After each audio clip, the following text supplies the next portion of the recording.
the night that will always stand out in my mind was the Iowa caucus, that first vote, because we weren't sure how it was going to turn out. There was so much suspense, and for Obama to go into this lily white state, he showed America that he could actually be a serious contender, even across white America. And I think that also encouraged a lot of black Americans who weren't sure that he could be that force in the country that's been so racially divided.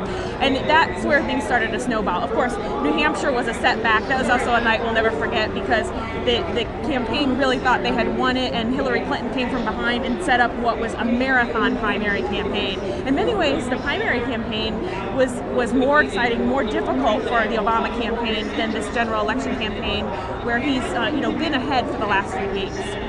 This race really shifted back in September. There was a week where first John McCain came out and said the fundamentals of the economy are strong, even as there were so many indicators in people's lives that it wasn't. And Barack Obama grasped on that right away. That was the same week that we also saw McCain taking the risk of suspending his campaign. And we wondered how Barack Obama was going to respond to that. It was a challenge, and he didn't take the bait.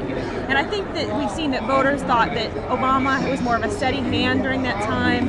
McCain appeared kind of erratic in his response to the crisis. He was suspending his campaign, but didn't do it right away, and then was forced into the debate at the last minute. What are you working on right now? What kind of are you waiting to have happen right now? We're watching what Barack Obama's doing tonight. He's had an interesting day. He played his game of basketball. It's something that he feels like he needs to do every day. It's a rule, he says.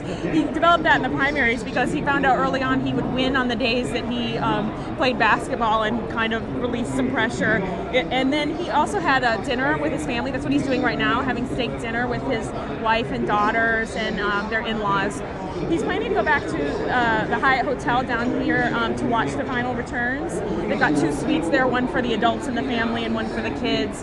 And then we're going to wait to see what happens when Senator Obama and Senator McCain talk on the phone, what they have to say to one another.